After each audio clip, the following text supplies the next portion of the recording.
So in this lesson we're going to be talking about geometric vectors. At this stage of the game we're just introducing you to what exactly a vector is and some of the things that you can do with them. Vectors by definition are just a vector quantity that has both a magnitude and direction. And now when we look at vector quantities with magnitude and direction, let's take a closer look at what each one of them mean. So now when we talk magnitude, we're talking about the length of the line segment. So no matter what vector you're looking at, you're going to be able to take a closer look at it and be able to nail down a length, whether it be on your paper as long as an inch or a centimeter. You'll be able to give it a length, and that is what we're going to be referring to as the length of the line segment, as a magnitude. So when we look at this particular vector here, there's two ways you can describe these vectors. You'll hear me occasionally refer to it as just simply vector A. If there's a letter next to it, we can call it vector A, just like we can call this one over here vector V and vector W.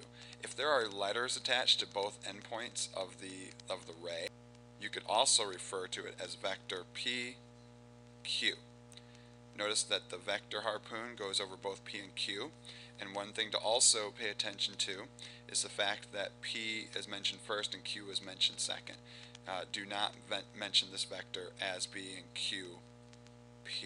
That does not work. We have to lead off with the origin of the vector and then finish with the destination of the vector.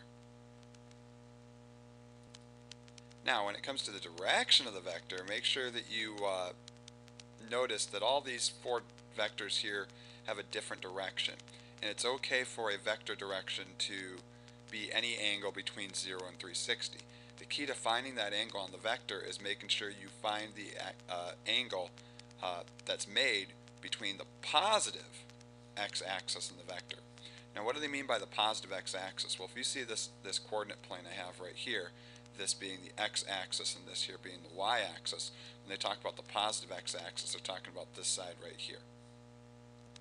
So what we're going to do is we're going to see if we can guess what direction these are and make as much of an educated guess as possible. Let's take this xy coordinate plane and let's put that origin of the vector right at the origin of your xy coordinate plane.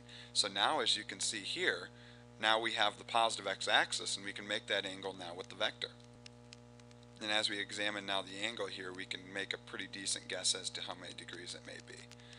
My guess would probably be about 50 degrees. And we can pretty much do the same thing with the other three there. Let's go ahead and quickly predict what those ones are going to be, and let's fill those in. Of course we could do all of this accurately with a protractor, but let's just get these as quickly as possible. And so there we have it. We have all these angles filled in here. Notice it's okay for those angles to be greater than 360, greater than 90 degrees. They all are not acute.